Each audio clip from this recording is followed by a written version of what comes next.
ప్రభునందు ప్రియమైనటువంటి వారులారా, మన ప్రభువును రక్షకునేటువంటి యేసుక్రీస్తు శ్రేష్టమైన నామం పేరిట మీ అందరికీ నా హృదయపూర్వకమైన శుభములు తెలియజేస్తున్నాను. అందరూ బాగున్నారనుకుంటున్నాను. ఉదయకాల సమయంలో దేవుని వాక్యాన్ని ధ్యానం చేసుకుందాం. మనందరం కలిసి ఆదికాండము 26వ అధ్యాయం 3వ వచనం చదువుకుందాము. ఈ దేశమందు పరవాసినయుండుము, నేను నీకు తోడయుండి నిన్ను ఆశీర్వదించేదను. ప్రియులారా, ఈ వాక్యం పలకబడినటువంటి సందర్భం ఏంటంటే, అబ్రహాము దినములలో వచ్చిన మొదటి కరువు గాక మరి ఒక కరువు ఆ దేశంలో వచ్చింది. ఆ కరువు వచ్చినప్పుడు ఇస్సాకు గెరారులో ఉన్న ఫిలిష్తీయుల రాజైన అబీమెలెకు దగ్గరికి వెళ్ళి మరి ఆ కరువును గురించి అతనికి విన్నగించుకున్నప్పుడు యెహోవా అతనికి ప్రత్యక్షమై ఇస్సాకుతో చెప్తున్నట్టు మాటలివి. నువ్వు ఐగుప్తులోనికి వెళ్ళక నేను నీతో చెప్పు దేశమందు నివసించము, ఈ దేశమందు నువ్వు పరవాసిగా ఉండుము, నేను నీకు తోడే నిన్ను ఆశీర్వదిస్తాను అని చెప్పాడు. ఇస్సాకు కరువును బట్టి ఐగుప్తుకి వెళ్ళాలని ఆలోచన చేస్తున్న సమయంలో మరి యెహోవా దేవుడు ఇస్సాకు ప్రత్యక్షమై చెప్తున్నట్టు మాట, నువ్వు ఏ దేశంలోకి వెళ్ళొద్దయ్యా, ఈ దేశంలోనే నువ్వు పరవాసిగా ఉంటే నేను నీకు తోడుగా ఉండి నిన్ను నడిపిస్తానని చెప్పని మరి ఇస్సాకు దేవుడు వాగ్దానం చేస్తున్నట్టుగా మనం చూస్తున్నాము. ఆ తదుపరి దేవుడు అతనికి తోడుగా ఉండటం మాత్రమే కాకుండా మరి అతడు ఆ సంవత్సరం ఆ కరువులోనే విత్తనం వేసి నూరంతల ఫలం పొందినట్టుగా మనం చూస్తాము. 26వ అధ్యాయం 12వ వచనం మనం చదువుకోగలిగితే, ఇస్సాకు ఆ దేశమందున్న వాడై విత్తనం వేసి ఆ సంవత్సరం నూరంతల ఫలము పొందెను. యెహోవా అతడిని ఆశీర్వదించాను గనుక మనుషుడు గొప్పవాడయ్యను. అతడు మిక్కిలి గొప్పవాడకు వరకు క్రమక్రమంగా అభివృద్ధి పొందుతూ వచ్చాను.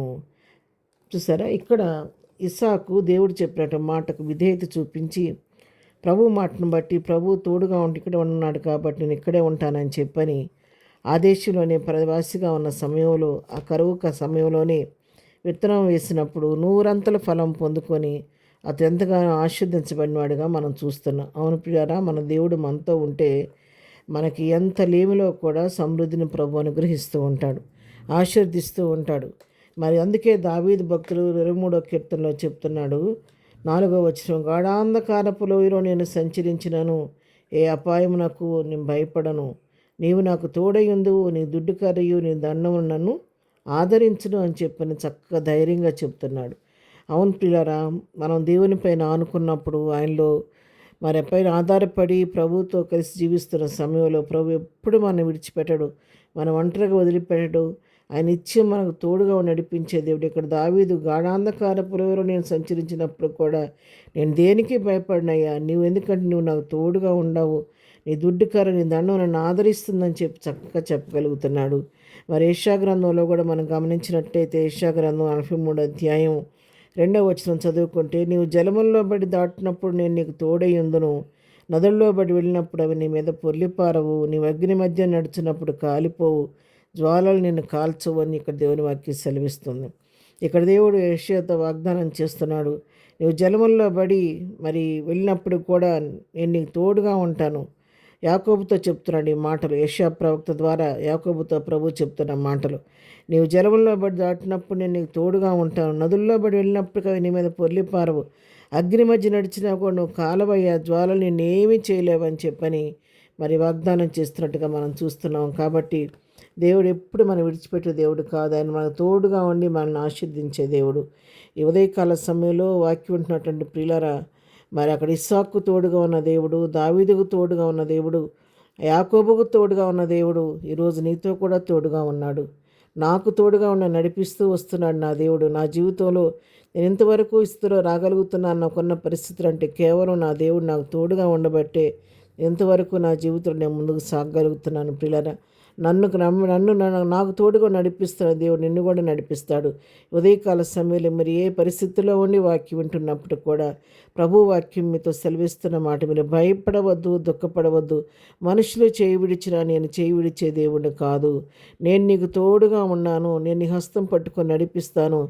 ఇప్పుడు నీ పరిస్థితి కొద్దిగా ఉన్నప్పటికీ నేను నిన్ను ఆశీర్వదించి నేను అభివృద్ధి పరుస్తానని చెప్పి దేవుడు నీకు వాగ్దానం చేస్తున్నాడు. కాబట్టి ఈ దినం ఉదయకాల సమయంలో వాక్యం వింటున్నటువంటి ప్రియులారు, ఎవరైనా కృంగిన స్థితిలో, దుఃఖ స్థితిలో, లేమిలో ఉండి, అనారోగ్య పరిస్థితిలో ఉండి, ఆదరణ లేక కొట్టబడుతూ ఉండి వాక్యం వింటున్నారేమో, దేవుని వాక్యం నీతోనే సూటిగా మాట్లాడుతూ ఉంది.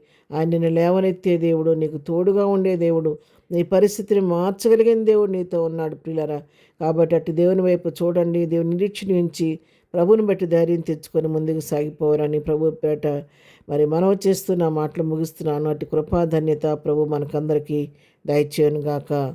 ఆమెన్. ప్రార్థన చేసుకుందాం. ప్రేమ కలిగిన తండ్రి, పరిశుద్ధుడైన మా ప్రియ ప్రభా, ఉదయకాల సమయంలో వాక్యం ఉంటున్న పిల్లలందరిని బట్టి నీకు వందనాలు. వారి జీవితాలు ఇంతవరకు మీరు తోడుగా నడిపించదాన్ని బట్టి నీకు వందనాలు. ఇక ముందు కూడా మీరు వారికి తోడుగా ఉండండి. వారి చేయి పట్టుకుని ముందుకు నడిపించండి ప్రభా. ఎవరు ఏ స్థితిలో ఉన్నప్పటికీ కూడా వారి స్థితి నుంచి, కృంగిన స్థితి నుంచి మీరు లేవనెత్తి ప్రభా, వారి అవసరాలు అక్కర్లని మీ నామంలో తీర్చి బిడ్డలను బలపరిచి ఆదరించి నీ కృపతో నింపి నడిపించండి. ఏదైనా ప్రభా, మనం ఏదైనా కార్యం కొరకు వెళుతున్న బిడ్డలకి ఆ కార్యంలో సఫలం దయచేయండి. బలహీనమైన వారిని ముట్టి స్వస్థపరచండి. చదువుకునే బిడ్డలకు జ్ఞానం దయచేయండి. ఇబ్బందుల వారికి వారి ఇబ్బందులు తొలగించండి. ప్రయాణాలు చేస్తున్న బిడ్డలకు నీ కాపుదల దయచేయండి నాయన. ఆపదలు ఉన్న వారిని తప్పించండి. సమస్యలు ఉన్న వారిని విడిపించండి నాయన. ఏదైనా బర్త్డే జరుపుకుంటున్న బిడ్డలకి నీ ఆశీర్వాదం దీవెన దయచేయండి. మ్యారేజ్ జరుపుకుంటున్న బిడ్డలకి నీ కాపుదల దయచేయమని, ఎదురు దీవెనలతో ప్రతి బిడ్డను దీవించి ఆశీర్దించిన కృపతో భద్రపరచమని యేసు పరిశుద్ధ నామములో ప్రార్థించి అడిగి పొందుకొని ఉన్నాము తండ్రి. ఆమెన్. ప్రభు కృప సదాకాలం మనకందరికీ తోడై ఉండి నడిపించును గాక. ఆమెన్.